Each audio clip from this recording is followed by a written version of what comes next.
Meus irmãos, mais uma vez que bom tê-los aqui para podermos pensar sobre teologia, sobre ministério, sobre a vida da igreja, e temos a alegria de receber o Dr. Heber.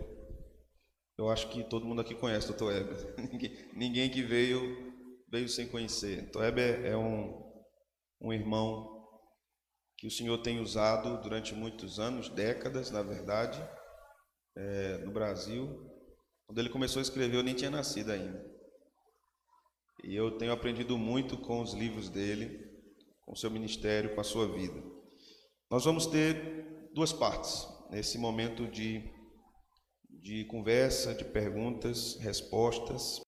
Primeira parte, temos aqui algumas perguntas sobre ministério, sobre teologia, sobre estudos teológicos.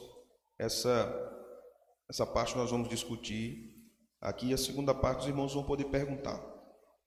Então, os irmãos podem fazer suas anotações, que sejam perguntas que o Dr. Heber consiga responder em pouco tempo, né? Para que a gente tenha um número de perguntas maior também, certo, irmãos? Reverendo, prazer lhe receber, uma alegria muito grande.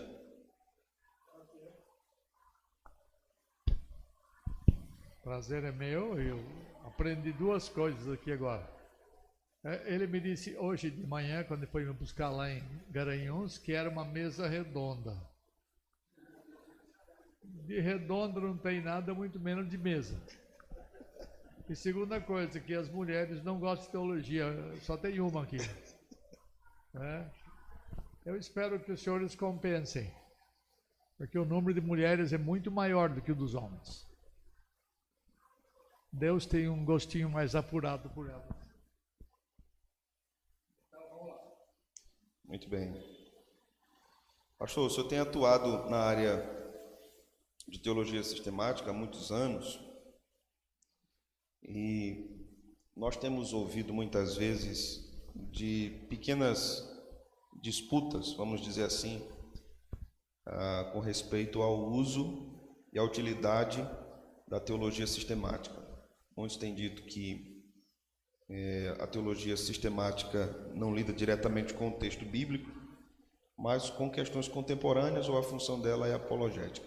As suas obras têm sido marcadas justamente pelo oposto disso. O senhor tem trabalhado com o texto sagrado e, a partir do texto, tem feito teologia sistemática.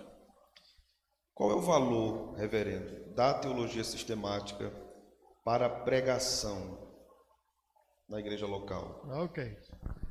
Algumas coisas. Primeira, engana quem diz que teologia não serve para a igreja. É árida, é fria, é morta.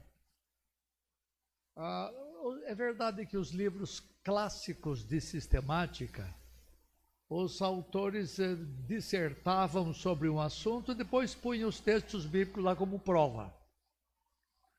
Eu, incomodado com isso, desde que comecei a escrever, eu tentei fazer o oposto, como você disse. Eu arranco do texto bíblico o pensamento teológico. Eu tento interpretar. Quem já leu o livro meu sabe disso. Os textos da Escritura têm prioridade e nós vamos arrancar deles as verdades. Terceira coisa, sistemática, se não tiver aplicabilidade para a igreja, ela não serve. Eu não faço teologia para teólogos nem para pastores, eu faço teologia para que pessoas medianas na igreja possam entender. Leiam os meus livros para ver que uma pessoa mediana pode ler perfeitamente sem ter alguém para orientar na leitura. Porque eu costumo dizer, se a teologia não serve para a igreja, ela não serve.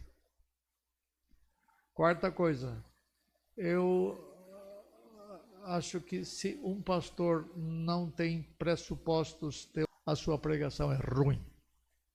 Sua pregação é água com açúcar, sua pregação não tem fundamento firme. E nós temos uma porção de pregadores desse tipo. Nós nos perdemos em pregadores que não têm nenhuma base teológica, eles simplesmente abrem a Bíblia, não estudaram o texto, não estudaram o que na história se falou sobre o texto, não tem hermenêutica boa, isto é, não tem ciência da interpretação boa, e sai muita batatada na igreja, sai muita coisa ruim. E eu lamento isso, porque nós temos uma carência muito grande na igreja evangélica em geral.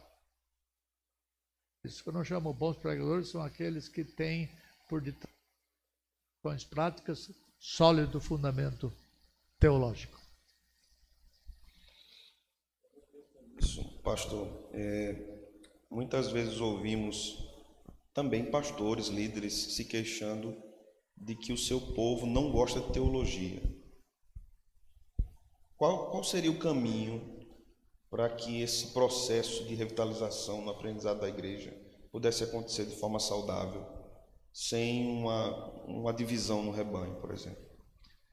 Quem são os teólogos da sua igreja local? Você é daqui? Quem são os teólogos aqui? Seu pastor. Talvez um deles. Todo mundo é teólogo, é só você pegar a escritura e alguém perguntar o que significa isto. E começar a explicar, está fazendo teologia. Então, há um sentido que todos nós somos teólogos. Então, nós temos que nos esforçar para que usemos a Escritura Sagrada como fundamento absoluto das coisas que nós vamos falar. Tá? Desculpe, repita a pergunta. Quando um pastor, por exemplo, afirma que o seu povo não gosta de doutrina, não gosta de teologia, quais seriam os caminhos? Ele tá dizendo, em outras palavras, que ele é muito ruim. Porque se não gostam de teologia, não gostam do que ele prega, porque pregação é teologia. A pregação é a aplicabilidade na vida do povo das coisas que ele sacou da Escritura, que ele pegou na Escritura. Então ele está dando um testemunho de si mesmo como sendo um péssimo pregador. Se não gosta de teologia, é bom não ouvi-lo. A propósito, eu não sei se todos vocês são daqui, mas exijam do seu pastor boa pregação. Exijam do seu pastor bom ensino. Eles têm obrigação de saber mais do que vocês. Mas o legal é quando vocês começam a confrontá-lo. Começam a botá-lo na parede. E é sinal que vocês estão fuçando a Escritura. Vocês estão manejando a palavra da verdade. Exijam dos seus ministros, não se conformem com esse que fala que a igreja não gosta de teologia. Forcem os seus ministros a estudarem, a serem bons conhecedores da verdade de Deus, porque quem quer ser bom pregador, bom mestre, tem que meter a cara no livro. Exijam que os seus ministros estudem.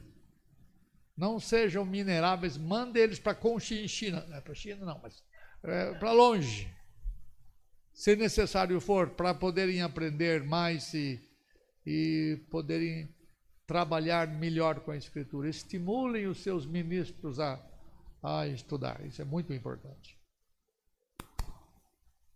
Em seu livro sobre a providência, em uma parte importante do livro, o senhor fala da importância das doutrinas terem diálogos entre si.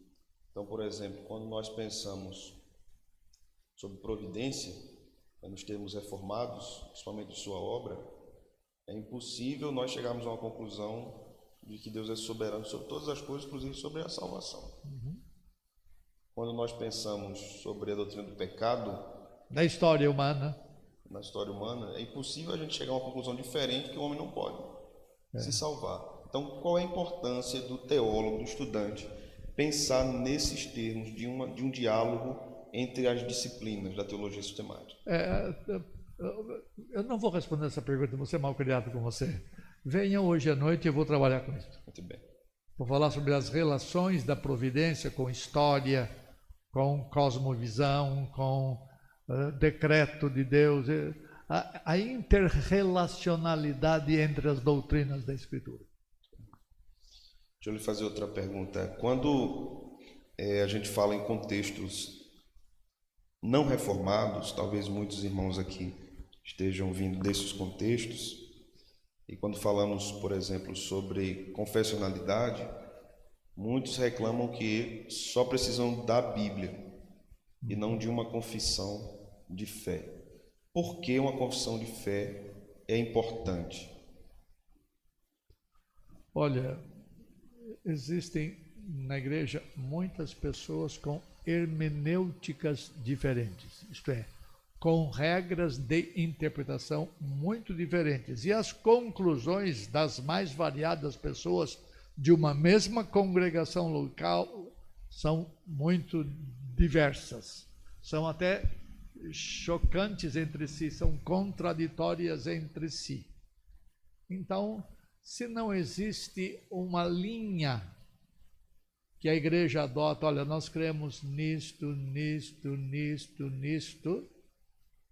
a igreja vai crescer cheia de interpretações errôneas. Então, desde o começo da igreja cristã, houve essa preocupação dos homens de Deus, das mulheres de Deus, em fazer com que eles tivessem uma crença como aquela básica: creio em Deus Pai Todo-Poderoso, Criador do céu e da terra. Se você não afirma isto, e se você não crê nisto, creio em Jesus Cristo, seu Filho, é chamado credo, não é credo em cruz. Credo quer dizer eu creio, tá? A expressão é latim, credo, eu creio. Então, se você não crê junto essas coisas, vão ter as mais estapafúrdias ideias espalhadas pela igreja.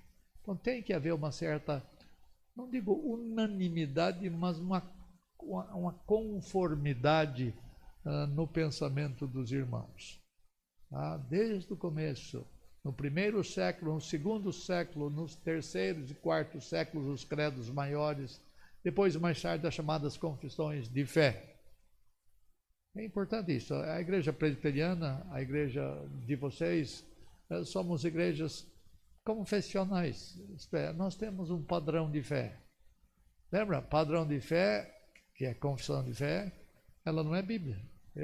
Você lembra que nós conversamos no carro sobre aquela palestra minha na Fiel? Nós temos como norma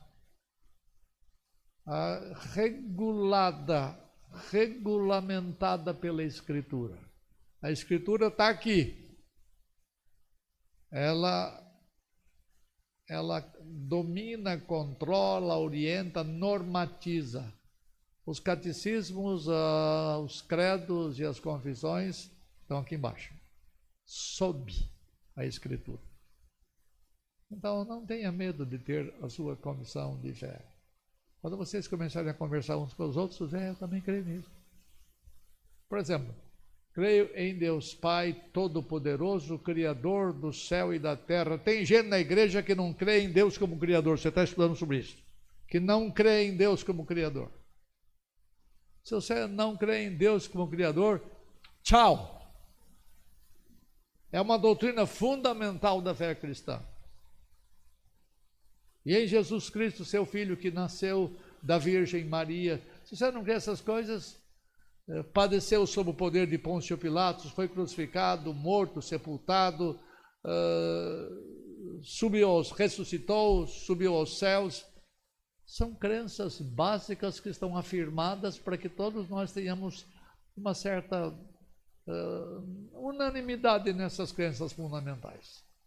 Porque se você não crê no Deus Criador, e você vem aqui, o seu pastor crê, esse aqui eu sei que crê. E eu conheço pastores que não creem nisso. Eles creem, sabe, até aqui na igreja, na universidade, eles creem em darwinismo, em evolucionismo. É uma espécie patológica de, como é que é aquela doença que tem duas personalidades? Não, mais sério que isso. Esquizofrenia espiritual. Na igreja dizem, creio em Deus Pai, Criador do céu e da terra. Lá eles negam. Está cheio de esquizofrênicos teológicos na igreja. Então é bom você ter uma confissão de fé, onde vocês todos partilham juntos da mesma fé, isto é, das mesmas crenças. É muito bom. Não tenham medo disso. Vocês que vêm de origem pentecostal, que não são confessionais, comecem a ler, estude as boas confissões. Vocês vão ver que beleza. Tá? Tem muita coisa para dizer sobre isso, mas não tem tempo. Vamos lá. O senhor tocou em muitos crentes pentecostais que têm se interessado, né, pela fé reformada. A gente observa sempre muitos encontrando as verdades da teologia reformada e começando a vivenciar uma crise no seu contexto eclesiástico. Então, as reações são diversas. Muitas vezes é a tentativa de reformar a igreja, mesmo não sendo um ministro. Muitas vezes a tentativa é de trazer a igreja para uma consciência reformada, mas que não está ao alcance dele. O que é que o senhor diria para essa pessoa que encontra as verdades teológicas da teologia reformada, mas está numa igreja neopentecostal, por exemplo? Eu estava conversando com ele hoje de manhã, quando eles foram me buscar, a Beiraci, e ele foram me buscar lá na... Onde é que é, né? Garanhuns. E eu estava contando para eles que está havendo um êxodo de gente de grupos pentecostais para a fé reformada. Não é a igreja presbiteriana, não é a igreja congregacional, é a fé que atrai. Estava contando que estive algumas semanas numa igreja em Londrina, no estado do Paraná. Fui lá pregar, igreja grande, umas 450 pessoas. Boa parte desses 450 pessoas vieram da CCB. Sabe o que é isso? Ávidos por querer alguma coisa sólida. Ávidos por querer alguma coisa consistente. Ávidos por quererem escritura e exposição dela. Porque eu aprendi há pouco tempo que lá não se pode ler livremente, muito menos interpretar. Cabe ao ancião somente fazer isso. Aqui vocês têm toda a liberdade de ler a Escritura, de interpretar a Escritura. Claro que você tem que submeter o que você crê a quem ensina, etc. Você pode questionar. Questione o seu pastor. Explique as razões pelas quais ele crê do jeito que ele crê. Nós temos que confrontar os nossos mestres com o espírito de aprender, não de destruí-los, não de arrebentá-los. Mas nós temos que crescer. Quem pergunta, aprende. Então, esse êxodo desses grupos, eu tenho na minha igreja alguns da Universal, alguns da Assembleia de Deus, e eles sim, começam a ouvir aquilo, eles falam, meu Deus, eu nunca ouvi isso na igreja. Meu Deus, que maravilha, que coisa encantadora a fé reformada. Aliás, ele nem sabe o nome fé reformada direito, ele não... Alguns vêm sem ler nada, outros porque ouviram, leram livros, porque ouviram Augustos, ouviram fulano, Beltrano e Ciclano, que ensinam essas coisas, falam assim, como eu pude ficar tantos anos ouvindo, dizendo amém, sem questionar nada, como se isso fosse verdade inquestionável. Não é ruim dizer que o movimento que mais cresce no nosso país é o movimento da fé reformada, porque tem vindo de igrejas batistas, de metodistas, de pentecostais e presbiterianos. Tem sido despertados para estudar a nossa fé, as doutrinas da graça e as muitas outras doutrinas, inclusive a providência que nós vamos trabalhar hoje à noite, amanhã cedo e amanhã à noite. Tá? Coisas nunca antes ouvidas por eles, mas coisas que começam a fazer sentido para eles e eles se deliciam. É igual menino chupando pirulito. Adoram, porque aquilo é novo para eles. E aquilo satisfaz a alma deles. Pastor, esse novo momento que a gente tem vivido no Brasil,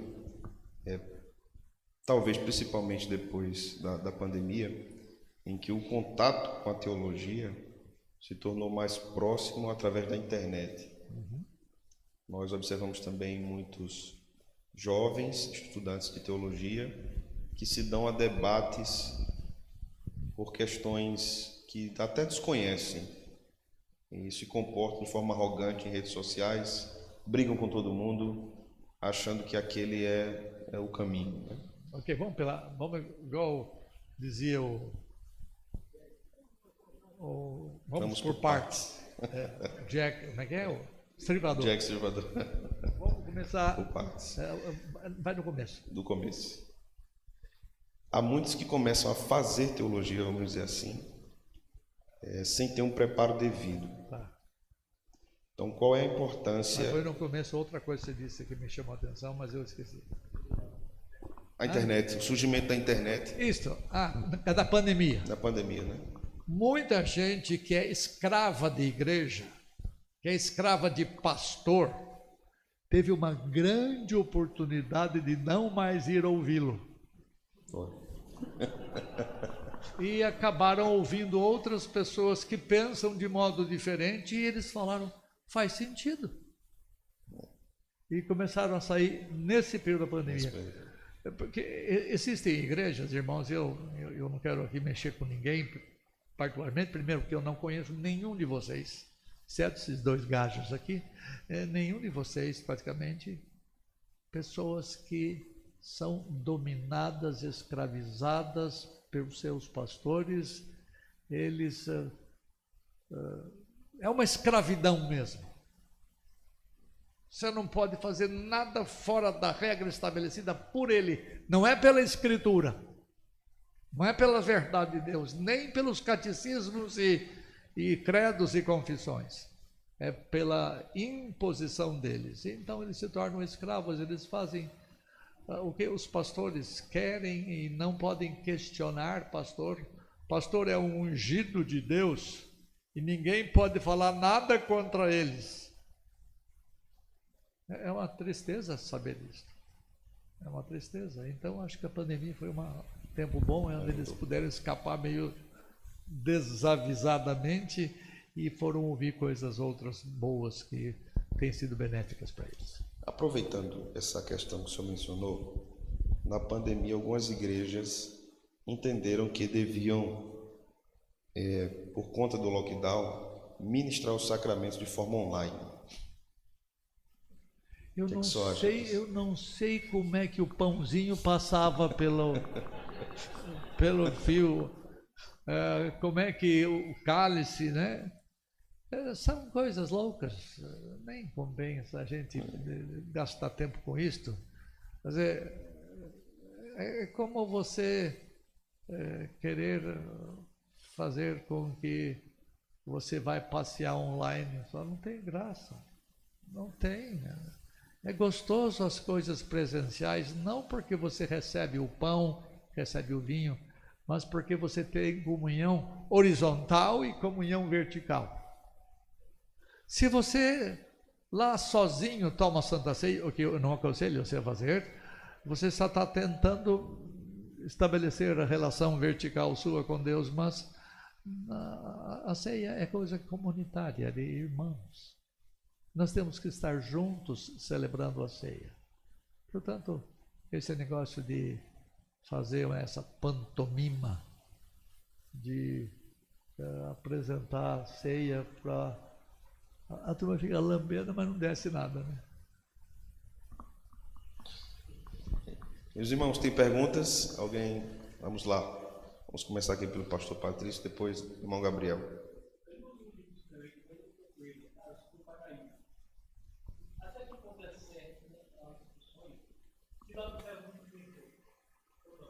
O senhor devia ter lido. Porque são 7 livros. Não é um... Quantos o senhor tem? 1. Qual é? Você lembra? Ah, não, esse aí não é, esse é outro. Esse não é sobre o paraíso, esse é sobre a doutrina da revelação. Olha, Eu gastei umas 8 horas mais ou menos anteontem e ontem lá na igreja, lá no IBN, no Instituto Bíblico do Norte da IPB, lá em Garanhuns, falando sobre as coisas do novo céu e nova terra. É bom demais. Algumas coisas eu acho que eu falei aqui na última vez que eu vim. Nem lembro o que. É tanta coisa. Então, no céu, vamos pensar, céu não é nova terra. Onde é que o senhor vai viver eternamente? Quando o senhor morrer? E pode ter certeza, o senhor vai morrer. Quando o senhor morrer, o senhor vai viver, vai para onde? Para o céu. E vai ficar eternamente no céu? Deixa ele responder, não cochicha não. Sim? Não. Não. Obviamente, você não vai para o inferno, de lá. Tá? Uma das crenças que nós precisamos destruir na igreja é que nós vamos para o céu e ficar eternamente no céu. O céu é um lugar temporário para onde os remidos vão depois que morrem e ficam lá até o tempo da volta de Cristo Jesus. É um lugar temporário, de glória, de gozo, etc. Então o senhor vai para o céu. Agora, o céu não é o seu lugar definitivo de morada. O lugar definitivo de morada nosso, e aqui a grande parte dos evangélicos nunca estudou isto. O grande lugar de morada definitivo é esta terra restaurada. É alguma coisa quase impensável para muita gente. Eu não posso nem começar a falar, senão vou atravessar.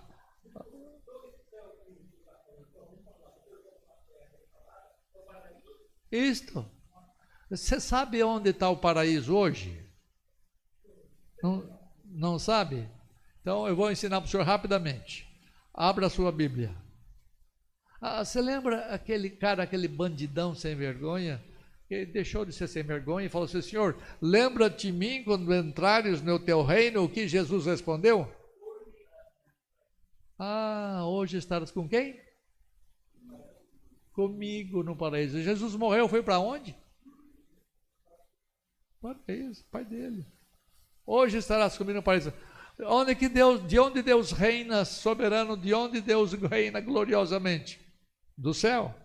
Então Jesus foi estar no céu e ele diz assim: hoje mesmo estarás comigo no paraíso. Abra 2 Coríntios 12. Isso não tem nada a ver com a pergunta dele, tá? Depois eu respondo.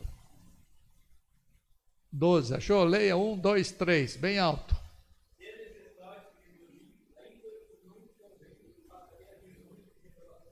Tá, eu vou. Ele estava doido para contar o que ele viu. E Deus vai falar assim: necas de pitibiribas. Você não vai falar, quer ver?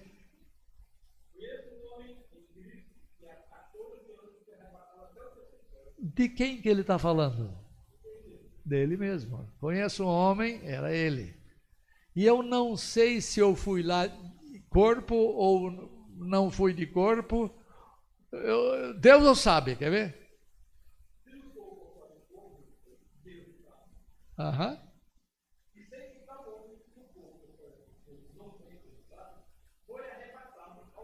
Isto.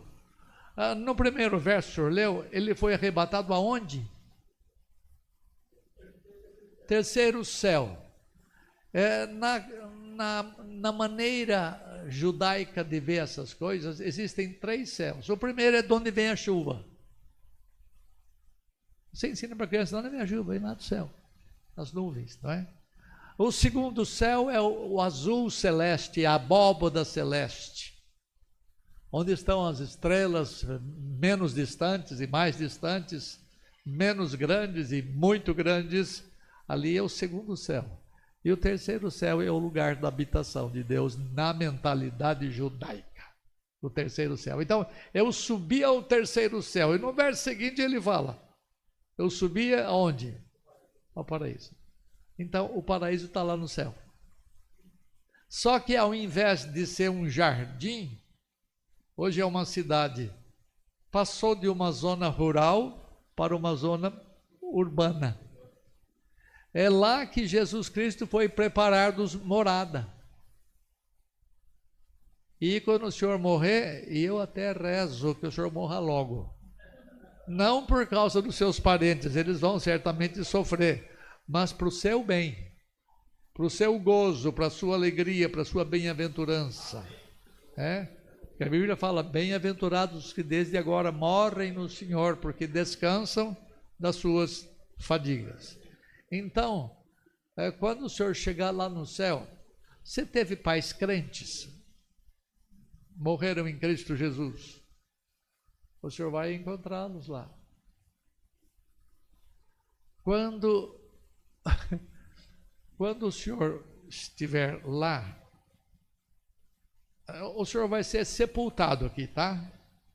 Ao mesmo tempo que o senhor vai ser sepultado, o senhor vai estar com Cristo. E lá nós vamos, isso aqui é novidade para muitos de vocês, lá nós vamos receber corpos temporários. Isso aqui muita gente não conhece, corpos temporários, provisórios, porque você não vai poder falar sem gogó, você não vai poder ouvir sem ouvido, você não vai poder falar sem boca. Pela nossa finitude, nós precisamos desses órgãos para podermos nos comunicar. Então Deus vai dar provisoriamente corpos. Você lembra? Eu espero não escapar do que eu quero dizer. Você lembra que alguém perguntou lá no céu, quem são estes de brancos vestidos? De onde vêm? Quem são? Aí alguém respondeu, são estes os que vieram da grande tribulação, vestidos de brancos. Você acha que é cabidão vestido de branco? Cabide? Não, é gente. É gente que está lá, vestido de branco. E vos assentareis à mesa com quem? Abraão, Isaac e Jacó. Você vai ver o velho Abraão, você vai ver o velho Isaac e Jacó. Nós vamos encontrar com Cristo. Mais uma dica. Quando Jesus estava no monte chamado da Transfiguração, apareceram dois caras para ele, para o Tiago e para o João. Três. Pedro, Tiago e João. E eles viram os dois. Jesus falou, sabe quem são eles? Moisés e Elias. Como é que Jesus sabia que era Moisés e Elias, se Jesus só veio a nascer entre nós 30 anos antes? É porque Jesus tinha estado com eles antes de o verbo encarnar-se. Elias e Moisés tinham uma aparência. Eu não sei se Elias ou Eliseu estava careca, não sei.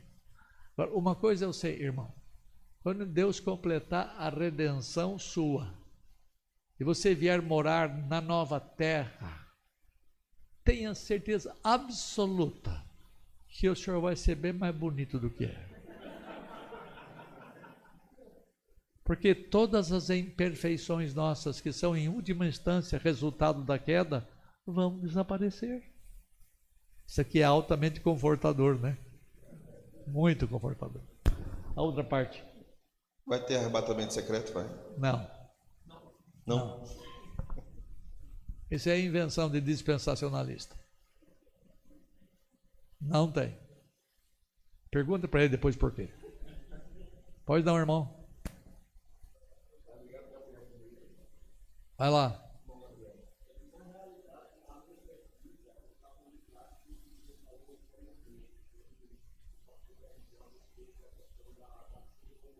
Uhum.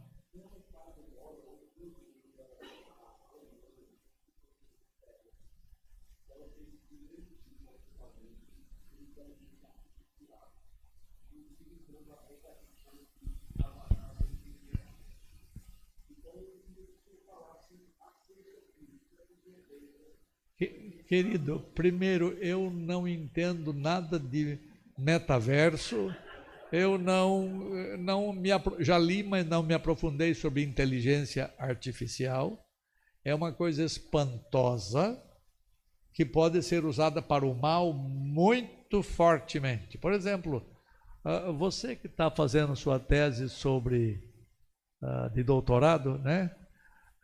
Você pode só dar um cliquezinho lá na inteligência artificial e dar quase a tese pronta para você em um instantinho. O que é? Pode ser usado para o mal.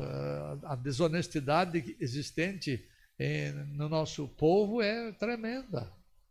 Então, vamos ver coisas mais loucas ainda.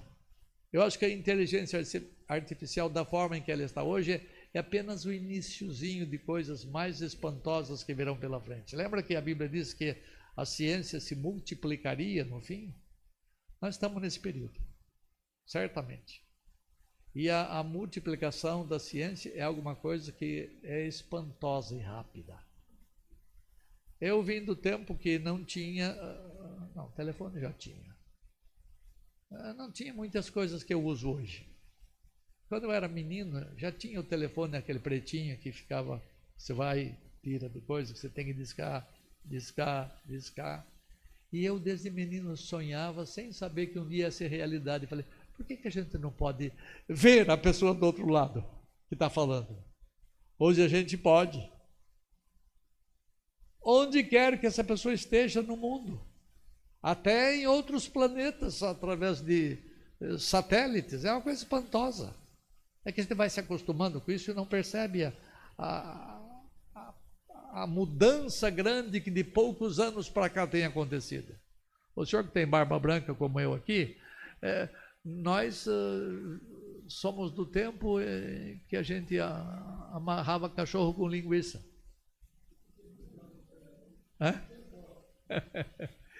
Nós somos testemunhas de grandes transformações.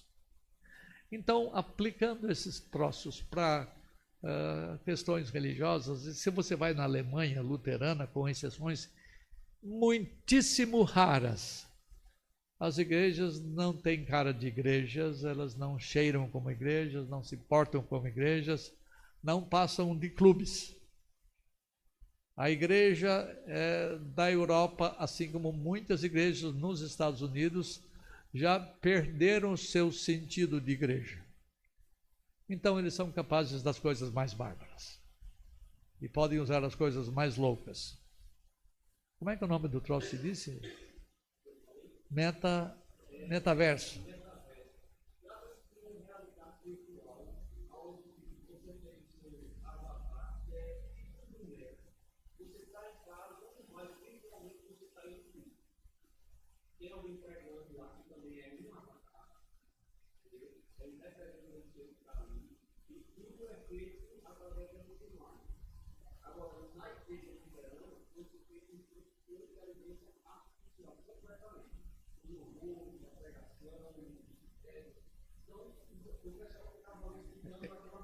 Alguns católicos aqui diriam, ao invés de avatar, vixe Maria, né? Obrigado pela aula. Alguém mais? Vamos lá.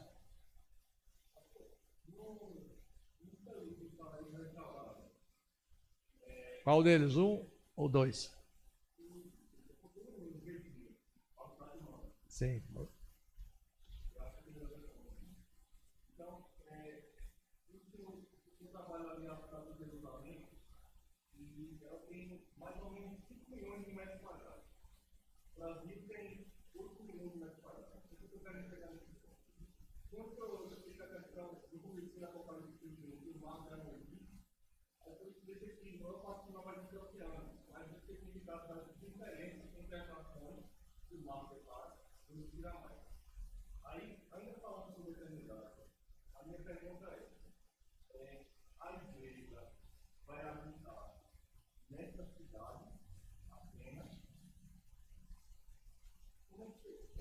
Eu gastei umas 2 horas ontem lá.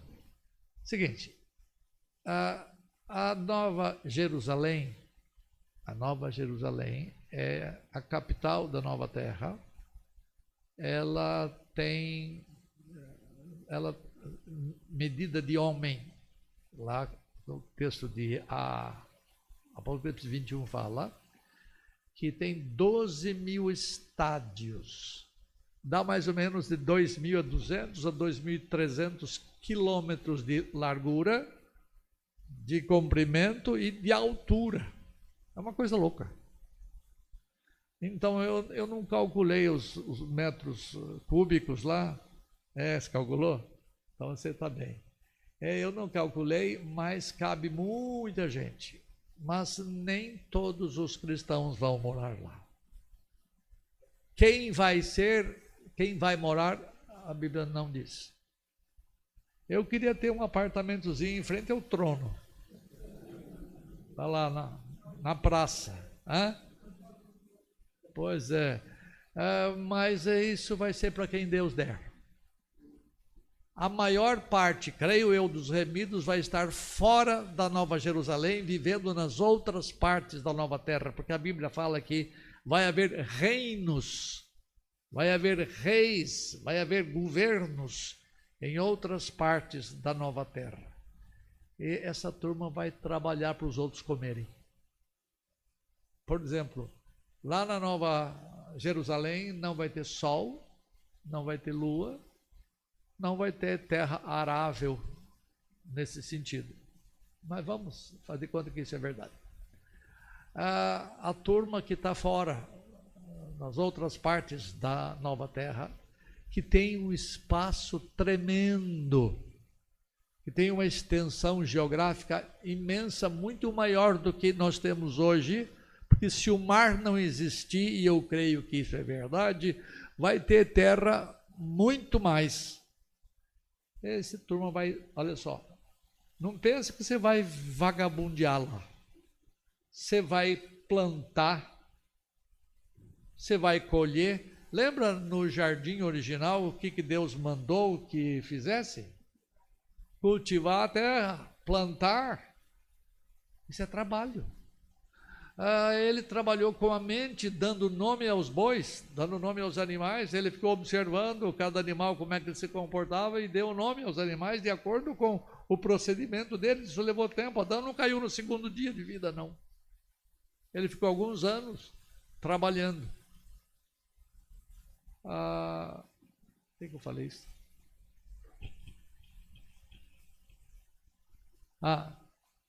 Nós vamos, além de plantar, de colher, nós vamos construir casas. A Bíblia fala isso claramente em Isaías. Nós construiremos casas, nós trabalharemos. Então, se você pensa que você vai lá para um dolce far niente, você está enganado. Você vai trabalhar, porque o trabalho foi instituído por Deus antes da queda. O trabalho não é resultado da queda. O resultado da queda é o enfado da carne, não o trabalho. Tá? Vamos lá.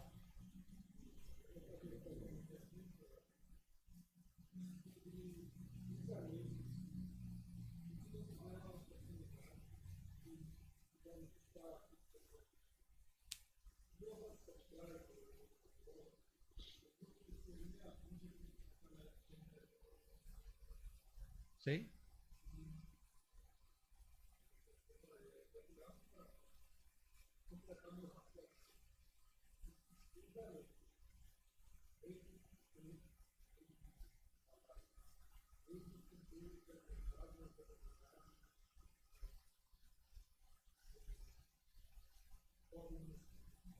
Não.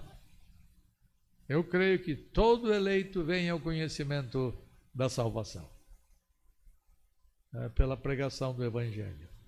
Houve épocas, parece-me, muito pouca gente salva. Muito pouca gente. Pensa na raça judaica, por enquanto. Olha, no tempo do Antigo Testamento, você conta nos dedos a turma que foi remida. O restante é cheio de pessoas ímpias, pessoas incrédulas, rebeldes, desobedientes a Deus. Apenas algumas pessoas, algumas, não sei quantos são. Paulo fala, até hoje sobrevive o quê? Um remanescente fiel. Você já leu isso lá em Romanos? um remanescente fiel. Em cada geração, Deus teve eleitos de Israel que vieram ao conhecimento de Jeová, e creram em Jeová, obedeceram à lei de Jeová, etc. Todo eleito tem que vir ao conhecimento de Cristo. Não existe nenhum eleito, meu irmão, que é salvo sem que seja gerado de novo pelo Espírito ou regenerado e que não venha à fé pela pregação da palavra de Deus.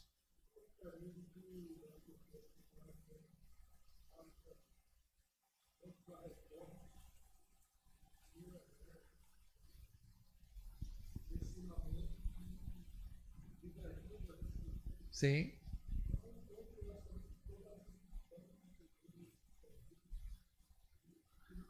Olha, eu gostaria de dizer o contrário, mas eu entro nessa toada.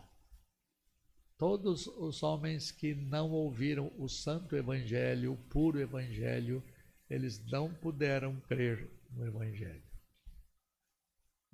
Os sacerdotes que por séculos e séculos foram os líderes espirituais do povo, serão responsáveis por muita negligência de não transmitir a palavra. A igreja é responsável, a igreja de onde todos nós viemos um dia.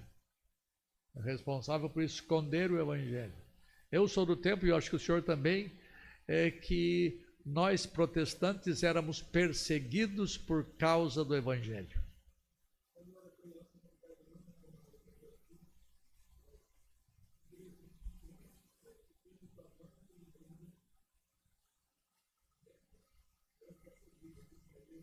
E quantos o senhor perseguiu?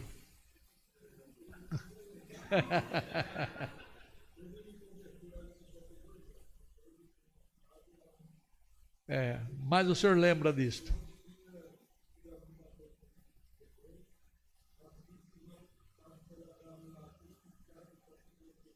Sim, sim. Sim, sim.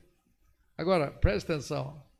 Se não é através do conhecimento de Jesus Cristo, você nunca chega à vida. Somente através de Cristo Jesus. A primeira coisa que Deus faz em você é gerar você de novo. Você está morto, Ele põe vida em você. E Deus pôs vida no Senhor. Então Ele arranja alguém para pregar o evangelho para o Senhor.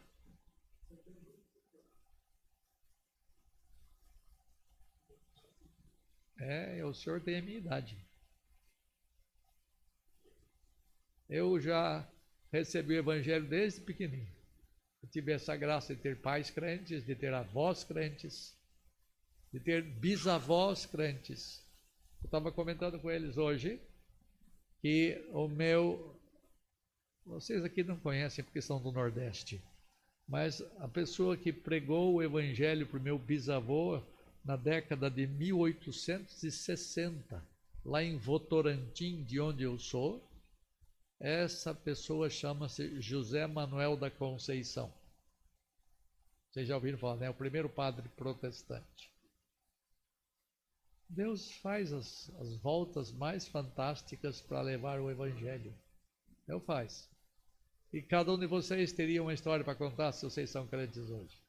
E todos vocês ontem eram mortos nos seus delitos e pecados. Um dia Deus começou a mexer em vocês, mudou vocês, e agradeçam a Deus ao invés de questionar o modus operandi de Deus, o modo de operação de Deus em trazer redenção ao seu povo. É sempre o mesmo, tanto lá no Antigo Testamento quanto no Novo Testamento. Deus gera de novo, Deus faz nascer de novo, Deus dá fé, Deus dá arrependimento, Deus santifica, Deus faz toda essa cadeia de ações fantásticas em nós. Vamos lá, alguém mais? Pois não? Seminarista de quê? Licenciado, desculpe.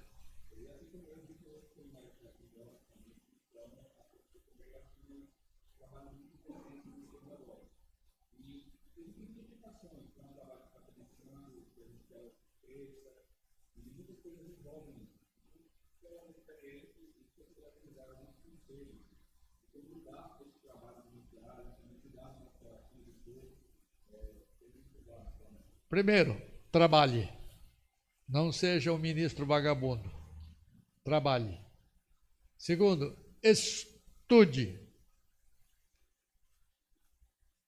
Terceiro, seja um homem limpo, para que ninguém tenha nenhuma indignidade que dizer contra você. Seja um homem sem, como é que chama? Irrepreensível. Você pode trabalhar duro, atenção, você pode ser um homem limpo, você pode, o que mais que eu falei? Você vai estudar muito e não acontecer nada na sua igreja, mas não é regra. Você leu já a história de um missionário americano que foi para a China, chamado Jonathan Goforth. Ele trabalhou anos a fio sem ter uma alma convertida. Anos a fio. Nós fomos chamados para pregar, não para converter ninguém. Tá? Então não desanime se as coisas demorarem a acontecer. Apenas faça o que tem que fazer. Interceda pelas pessoas a quem você vai pregar todo santo dia. Peça a Deus graça. Assim como Deus atingiu você, que Ele atinge outras pessoas. Trabalhe duro. Seja bom ministro de Cristo Jesus. Isto é, explique a palavra bem, ensinando e pregando. Se é alguém que vai operar no coração das pessoas, é Ele, não você. Tá? Ele somente.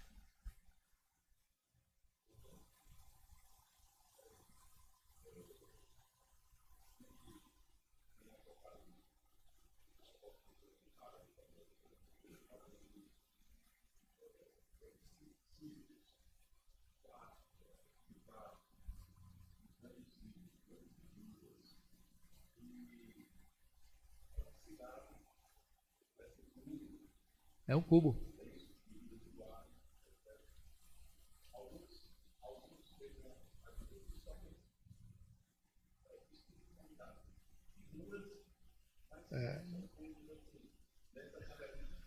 Ok.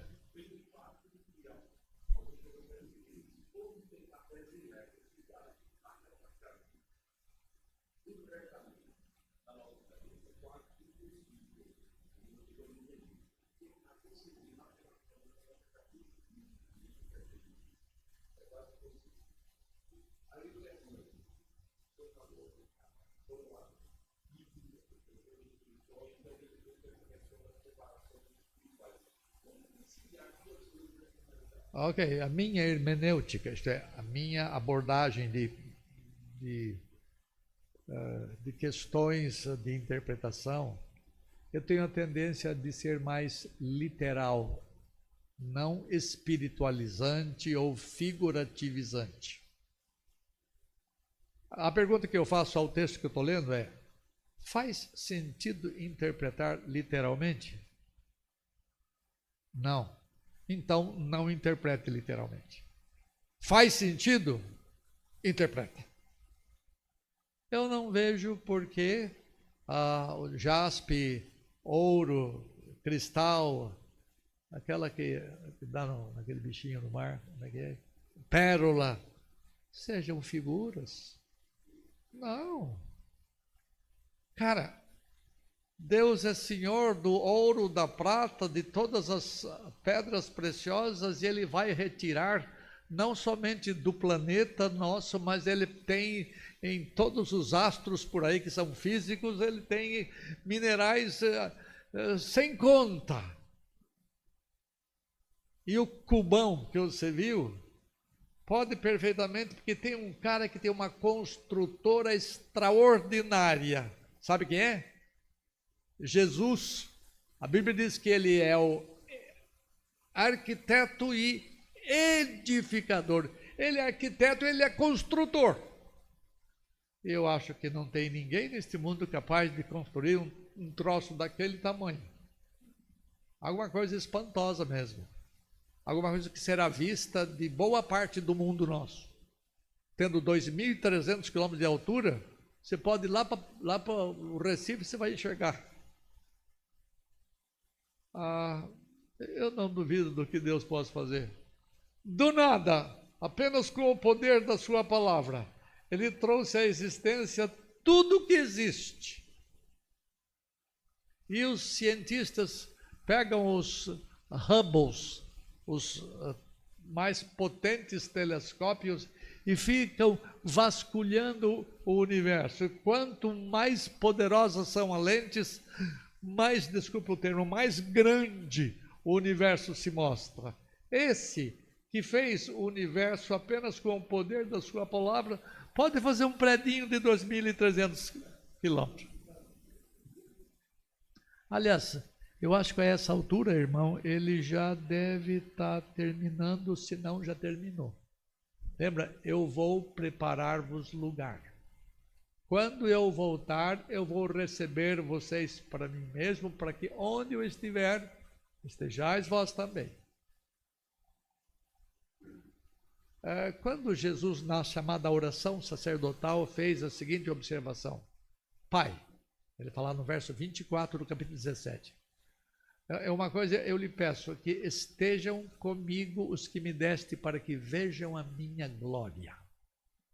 Glória que me deste, porque me amaste desde antes da fundação do mundo. Que glória é essa que Jesus Cristo vai mostrar aos remidos que estiverem lá? Ele mesmo? Não, ele está na frente deles, está conversando com eles. Só ele já bastaria. Mas eu acho que ele vai mostrar-nos a sua criação. Porque sem ele, nada do que foi feito se fez. Ele vai pegar essa turminha aqui e falar: pessoal, vamos para a nave para voar.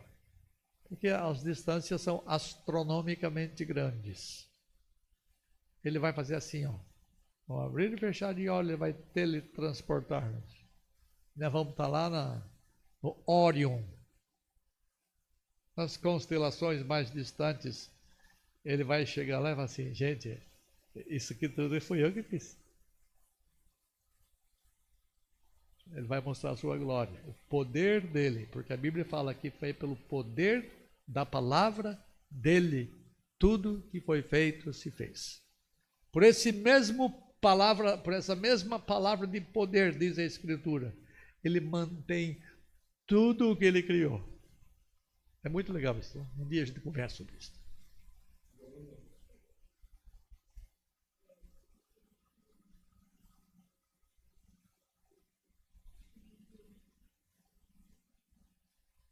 Você está com o meu livro aí?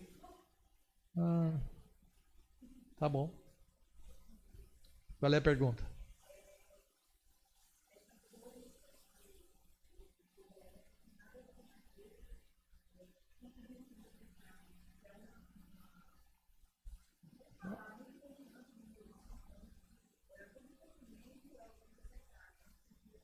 Não.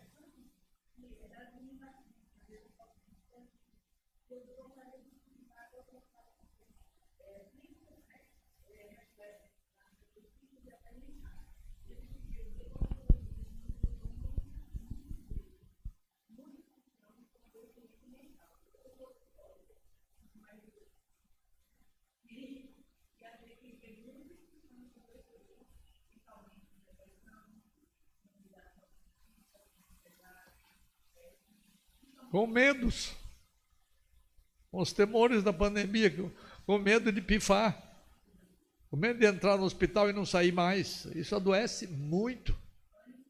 Sim.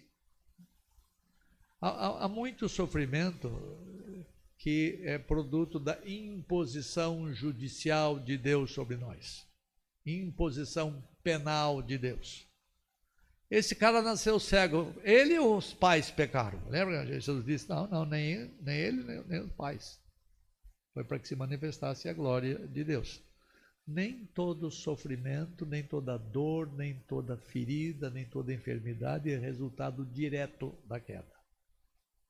A dor, o sofrimento, em última instância, é porque nós estamos ainda no mundo maldito. Maldito por quem? Não por causa de quem. Quem que amaldiçoou o universo? Deus, não é o diabo, não. Então, enquanto nós vivermos neste mundo maldito, nós vamos estar sujeitos às dores, enfermidades, tristezas, angústias, coisas dessa natureza. Agora, algumas dores físicas, algumas enfermidades vêm por causa da nossa finitude, por causa da nossa limitação. Eu estou numa idade, eu não sei se o seu Sebastião, eu não sei, se eu tropeçar eu caio. Pisar com cuidado.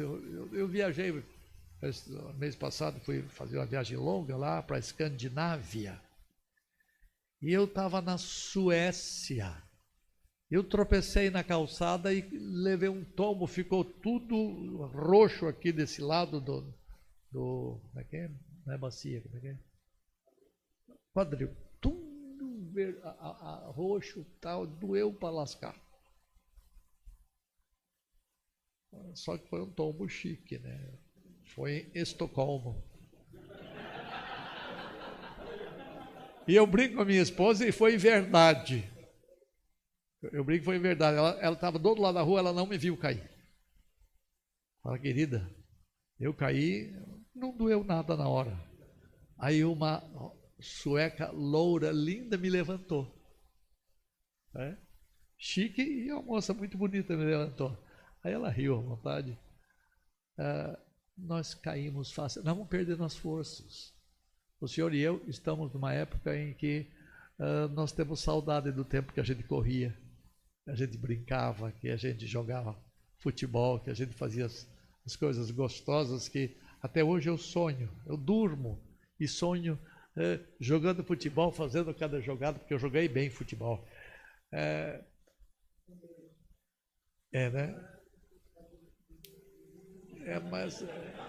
Né? Uma coisa que eu falei para ele aqui, falei para o senhor, lá na glória, nós vamos nos encontrar, eu não vou conhecer o senhor. O senhor vai estar cheio de cabelo. Porque tudo isso é deficiência do nosso organismo. Todas as coisas que são, em última instância, causadas pela maldição divina sobre nós, um dia nós não estaremos, não teremos. Tá? Ok?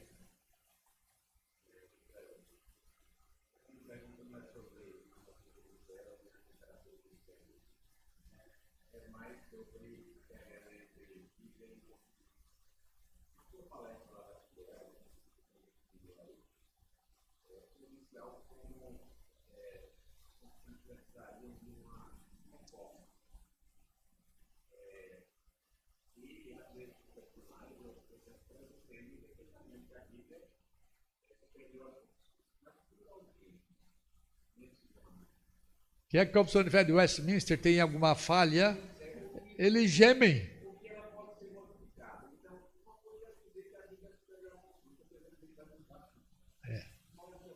Ok. Eu não posso mudar confissão, porque ela é histórica, ela foi feita em 1643 a 49. Eu não posso mudar porque o que eu posso fazer é outra. Repetir praticamente as mesmas coisas, porque confissões são repetição e muita coisa uma das outras. Eu não colocaria algumas coisas. Você é maldoso. Eu vou dizer, não tem problema. Alguém tem confissão de fé aí? Alguém tem o tio Google aí que pode localizar? Já bibliarizaram a confissão dele. Acha aí, pega na, acho que é o juízo, sobre as coisas do final, eu não lembro qual capítulo é. Acho que é não sei se é o 20 e pouquinho. Eu vou explicar. Não, traz para mim a sua Bíblia, eu acho aqui.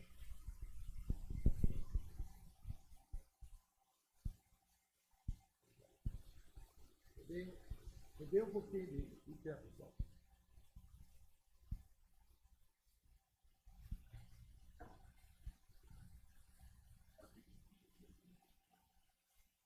Vamos ver aqui.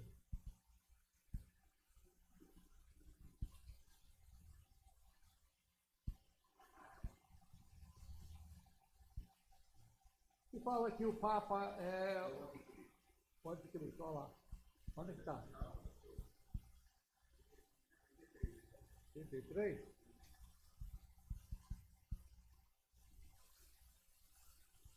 Eu vou ler aqui para vocês. 29, 32, 33.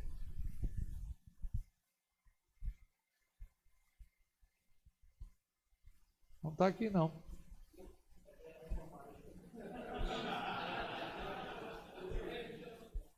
Que fala que o Papa é o anticristo. Ajuda a achar aí para mim, por favor. Quem tem no computador, quem tem no celular, só botar anticristo aparece.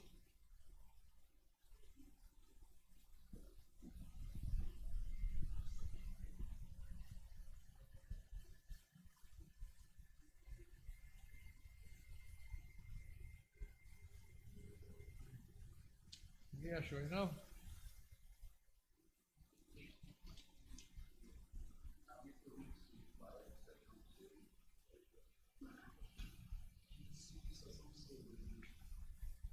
Vamos lá, leia para mim.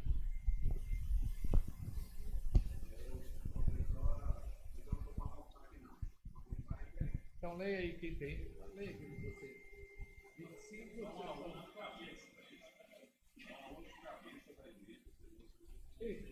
vamos pedir ouvir. Presta atenção. Lembra, é tudo contra Roma.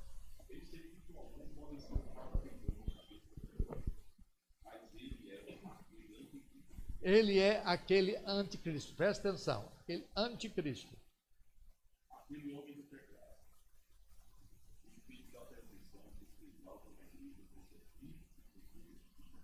Ok. Eu não sei quanto de escatologia vocês já estudaram. Existem dois personagens finais importantíssimos que chegam antes um pouco da volta de Cristo. Você lembra quais são? Isto, anticristo e... Ok. Por que você fala anticristo e falso profeta e não fala anticristo e o homem do pecado? Por quê? Deixa eu dar uma aulinha de escatologia aqui, dá licença, meu Fernando. Dois personagens malignos. Um prepara o caminho de entrada do outro no cenário mundial. Vamos pegar, por enquanto, a primeira expressão aí, anticristo. Anticristo não é contra Cristo. O prefixo anti significa, nesse caso, a apresentação de um Cristo falso. João é o único na Escritura que usa a expressão anticristo. Na primeira, segunda, terceira cartas, tá? Ele fala anticristo. Em João, anticristo é designativo de erro teológico, especialmente erro com respeito à pessoa de Cristo. No tempo de João havia um grupo chamado gnóstico que ensinava um Cristo que não tinha real humanidade. Então, todo aquele que nega que Jesus Cristo veio em carne, esse é anticristo. Tá? Então, anticristo, escrituristicamente falando, e a escritura que é o nosso ponto de segurança. Anticristo na escritura é sinônimo de falso profeta. Você usou as duas palavras como se fossem duas coisas diferentes. Falso profeta. Então, anticristo e falso profeta é quem ensina um Cristo falso ou prega um Cristo falso. Tem outro nome similar, quem sabe que pode ser igualado a anticristo ou falso profeta no sentido em que eu estou ensinando? Hã? Qual delas? Esse é a besta da terra. O próprio João fala em Apocalipse que a besta da terra é o falso profeta. Então são 3 nomes que têm a mesma significação: falso profeta,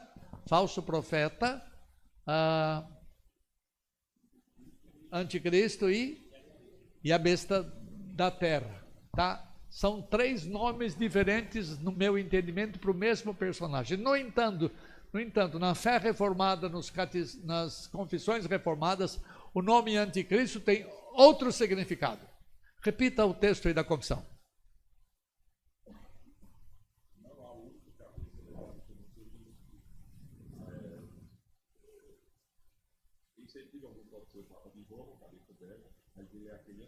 Okay, parei. Mas ele é o anticristo. Se parasse aí, eu concordaria com a confissão de fé que ele é o anticristo, porque ele é quem ensina errado. Ele por séculos ensinou errado a igreja. Doutrinas errôneas. Então, eu concordaria plenamente que ele é um falso profeta, que é o anticristo. Não teria problema com isso. Agora continue. Aí, ele equaliza anticristo com homem do pecado. Não está certo.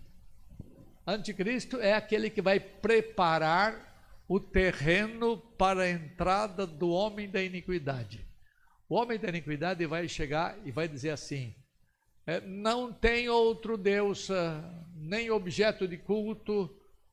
Alguém lê 2, 3 e 4 de Tessalonicenses. 2 Tessalonicenses, alguém lê para mim.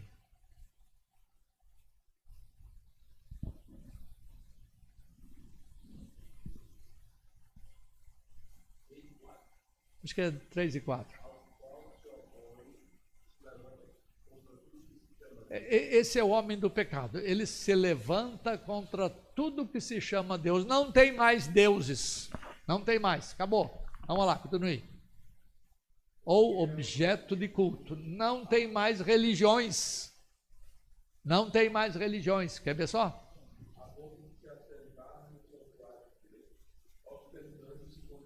O próprio Deus. Deus sou eu, não há outro Deus além de mim. É isso que ele vai dizer, em outras palavras, o que Deus disse. E ele vai assentar-se sobre o santuário de Deus. O que é isso? O santuário de Deus não é o templo de Jerusalém reconstruído, de jeito nenhum. O santuário de Deus é o povo de Deus. Ele vai tentar montar na igreja para fazer a igreja sofrer, e vai perseguir a igreja. E vai ostentar-se, dizendo: vocês têm que adorar a mim. Por isso muitos serão mortos. Lembra? Esse é o tempo da grande tribulação. Tá? Então, anticristo não tem nada a ver biblicamente com o homem da iniquidade. Mas aí está dizendo que o Papa é as 2 coisas: o anticristo, o homem da iniquidade. Por falar em homem da iniquidade, quais outros nomes você equalizaria ao homem da iniquidade? Na Escritura, personagem da Escritura. Esse é o mesmo. Ele é chamado de homem do pecado, filho da perdição. Tá? Isto. Antíoco Epifânio, antes de Cristo chegar. Ele é uma figura que violentou o templo judaico. Então alguns intérpretes preferem deixar no passado esse personagem. O homem da iniquidade é Antíoco Epifânio, tá? Mas vamos pensar no futuro. Aliás, perdão, vamos pensar na Escritura. Quais outros nomes escriturísticos que cabem, que se encaixam nesse homem da iniquidade?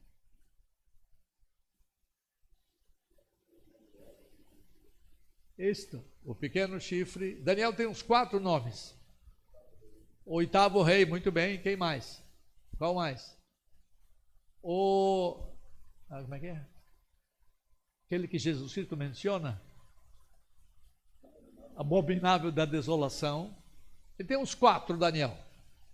E João? O que João fala? Qual é em João? No Apocalipse.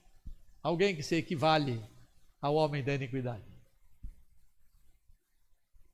A besta do mar. Pega o que a besta do mar faz ali no capítulo 13, capítulo 17. Compara com Daniel, unha e carne.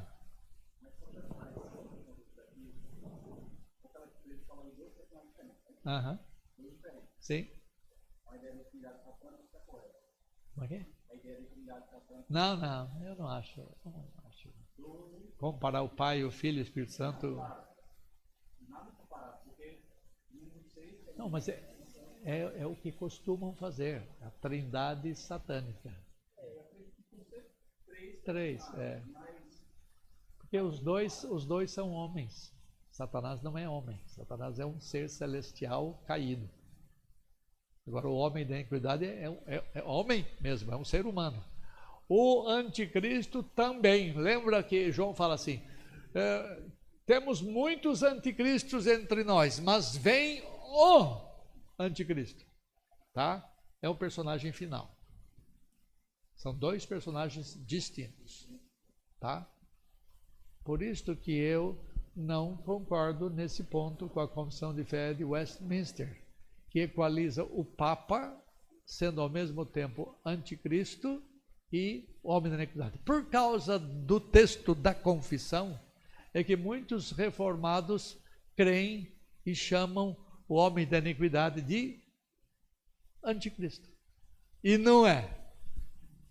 Nesse ponto eu mudaria. Tá?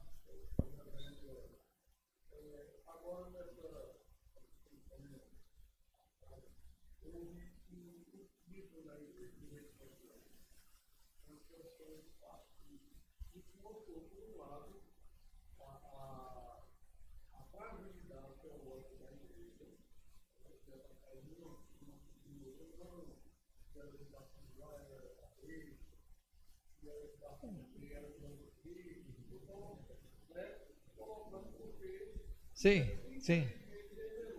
Lá no sul não tinha isso. O pessoal conhece mais teologia aqui, né? Lá no sul não tinha isto. Houve ataques? Houve discórdias? Houve, tá? Não tenha dúvida disso. Mas o que eu costumo brincar, e eu estudei Apocalipse 24, e Jesus Cristo dirá a uns, vinde benditos, e a outros, apartai-vos de mim, malditos. Isto é, a turma da direita e a turma da esquerda. Chega. Só mais uma pergunta para a gente terminar, mas para aguçar o pessoal. Tem algum livrinho escrito sobre o anticristo? Tem?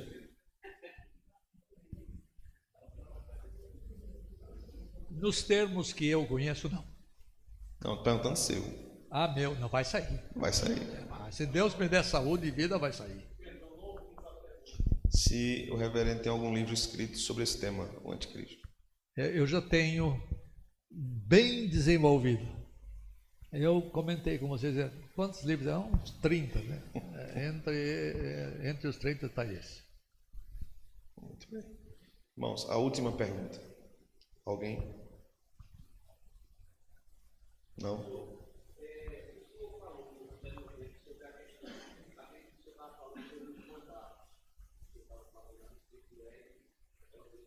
Eu não falei hoje aqui, não. Então, o senhor estava falando sobre a questão do trabalho. Aí ficou uma dúvida, porque várias vezes você estava falando sobre aquele candidato, espiritual, cultural e tal. Então, ficou uma dúvida. Na continuação, como é que o senhor interpreta quando diz que não se trata de Você tem livros meus sobre os que estão publicados no Monergismo? Sobre o paraíso ainda não. Falta um. Ok, eu tenho 2 capítulos de um livro que tratam disto. A pergunta a que você se refere é aquela daquela mulher gulosa que arranjou 7 maridos. E morreu os 7 maridos e ela também morreu, e alguém perguntou assim: senhor, de quem vai ser o marido dela lá no céu? Jesus disse: errais não conhecendo as Escrituras. Tá?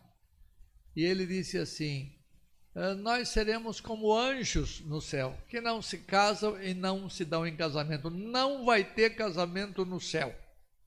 Não vai ter no céu. Céu é o lugar temporário para onde vão os remidos desde que morrem até a volta de Cristo, tá? Não vai ter. Primeiro, não vai ter relações sexuais porque o DNA nosso vai estar aqui, sepultado. Essa é uma razão. Porque nós não teremos sido salvos completamente ainda àquela altura. No céu. Aí ela fala na ressurreição, mas Jesus aplica ao céu. Eu creio piamente, ainda que não há uma afirmação categórica de haver casamento na Nova Terra. Nesse livro meu, volume 2, que é equivalente ao 6 da primeira edição da Agnos, do paraíso criado, ausente, paraíso prometido.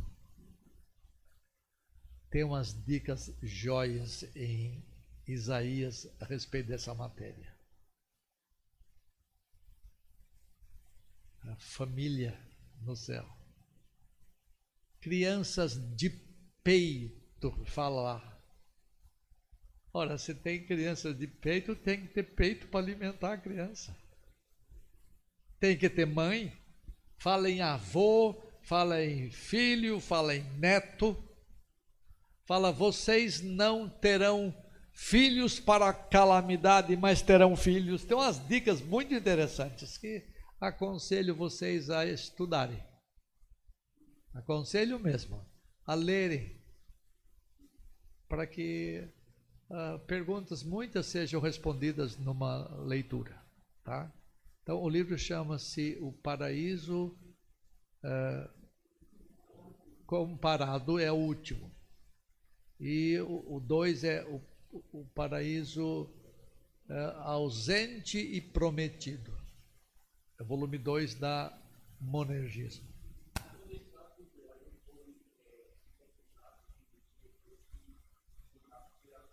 Continuam.